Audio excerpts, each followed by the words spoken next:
जय श्री कृष्णा दोस्तों, मैं हूं नरेंद्र अग्रवाल और आप देख रहे हैं नरेंद्र अग्रवाल यूट्यूब चैनल।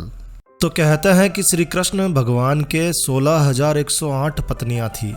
तो ये इतनी सारी शादियां, इतने सारी कन्याओं के साथ श्री कृष्ण भगवान का विवाह कैसे हुआ, ये बहुत ही कम लोग जानते हैं। श्री कृष्ण राधा जी से प्रेम किया करते थे, लेकिन राधा जी के साथ उनका विवाह नहीं हो पाया। लेकिन शास्त्र कहते हैं कि भगवान श्री कृष्ण के 16,108 पत्नियां थी, मगर कैसे? तो आज इस वीडियो में हम आपको यही जानकारी शेयर करने जा रहे हैं, कोशिश कर रहे हैं। आशा है ये जानकारी आपको अच्छी लगेगी। तो आइए शुरू करते हैं। तो भगवान श्री कृष्ण की सबसे पहली पत्नी रुक्मणी जी थी। रुक्मणी जी के पिता विदर्भ के राजा थे, उनका नाम भीष्मक था। रुक्मणी जी मन ही मन श्री कृष्ण को पसंद किया करती थी, लेकिन रुक्मणी जी के भाई उनका विवाह चेदी राज शिशुपाल के साथ करना चाहते थे। लेकिन रुक्मणी जी इस विवाह के लिए तैयार नहीं थी और इसलिए उन्होंने अपने दिल की बात श्री कृष्ण के समक्ष रखी और इसीलिए श्री कृष्ण ने रुक्मणी जी के कहने पर उनका अपहरण किया और उनकी इच्छा पूरी की। एक बार की बात है, सत्राजीत ने श्री कृष्ण पर कई सारे आरोप लगाए, लेकिन वो सारे आरोप झूठे निकले। अपनी मूर्खता पर सत्राजीत को बहुत अधिक शर्मिंदगी हुई और फिर उन्होंने अपनी पुत्री सत्यभामा का विवाह श्री कृष्ण के साथ कर दिया। तो इस प्रकार से श्री कृष्ण का दूसरा विवाह हुआ।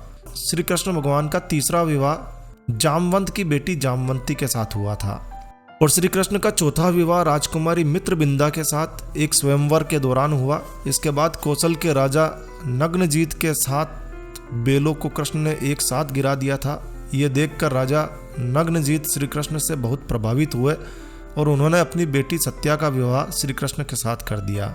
इसके बाद कैकेयी की राजकुमारी भद्रा के साथ भी उनका विवाह हुआ। श्री कृष्ण का सातवां विवाह भद्र देश की राजकुमारी लक्ष्मणा से हुआ। लक्ष्मणा श्री कृष्ण को मन ही मन चाहती थी, लेकिन उनका परिवार इस विवाह के विरुद्ध था और इसीलिए श्री कृष्ण को लक्ष्मणा का भी अपहरण करना पड़ा।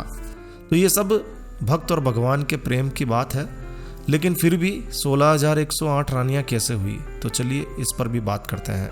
तो देखिए, जब पांडवों के साथ लाक्षागृह का हादसा हुआ तो श्री कृष्ण उनसे मिलने के लिए इंद्रप्रस्थ पहुंचे। इस दौरान अर्जुन के साथ साथ कृष्ण भी भ्रमण करने के लिए निकले। भ्रमण करते हुए श्री कृष्ण की नज़र तपस्या कर रही सूर्य की पुत्री कालिंदी पर पड़ी। कालिंदी श्री कृष्ण को पति के रूप में पाने के लिए तपस्या कर रही थी। श्री कृष्ण भगवान उनकी आराधना से मुख ना मोड़ सके और उन्होंने कालिंदिनी से भी विवाह कर लिया और इस तरह से श्री कृष्ण की 8 पत्नियां तो हो गई, रुक्मणी, जामवंती, सत्यभामा, कालिंदी, मित्रबिंदा, सत्या, भद्रा और लक्ष्मणा। अब श्री कृष्ण की बाकी की 16,100 पत्नियों की कथा थोड़ी सी अलग है, रोचक है। इस कथा के अनुसार एक बार प्राग ज्योतिषपुर के दैत्यराज भौमासुर के अत्याचार से देवतागण काफी परेशान हो गए। देवलोक में त्राही त्राही मचने लगी। देवराज इंद्र ने भगवान श्री कृष्ण से प्रार्थना की कि भौमासुर ने पृथ्वी के कई राजाओं और आम लोगों की खूबसूरत बेटियों का हरण करके उन्हें अपना बंदी बना लिया है और इस संकट से आप ही उन्हें मुक्ति दिला सकते हैं। भौमासुर को श्राप था कि उसकी मृत्यु किसी स्त्री के हाथों से ही होगी और इसीलिए श्री कृष्ण अपनी प्रिय पत्नी सत्यभामा को सारथी बनाकर गरुड़ पर सवार होकर प्राग ज्योतिषपुर पहुंचे। श्री कृष्ण ने सत्यभामा की सहायता से भौमासुर और उसके पुत्रों का वध कर दिया और इस तरह से उन्होंने 16,100 कन्याओं को भौमासुर की कैद से आजाद करवाया। लेकिन इतने समय तक भौमासुर की एक दैत्य की, एक राक्षस की कैद में रहने के कारण उन कन्याओं को कोई भी अपनाने के लिए तैयार नहीं था और सभी श्री कृष्ण की शरण में आ गई। तब सभी कन्याओं के साथ श्री कृष्ण ने विवाह किया और उन्हें अपनी पत्नी के रूप में स्वीकार किया और इस तरह से भगवान श्री कृष्ण के 16,108 रानियां हो गई। तो ये थी भगवान श्री कृष्ण की 16,108 रानियां होने की कहानी। आशा है आपको यह जानकारी अच्छी लगी होगी। तो बस इस वीडियो को यहीं विराम देते हैं दोस्तों। यह वीडियो आपको कैसा लगा कमेंट करके हमें ज़रूर बताएं और इसी तरह की और जानकारियों के लिए आप हमारे इस चैनल को सब्सक्राइब कर सकते हैं।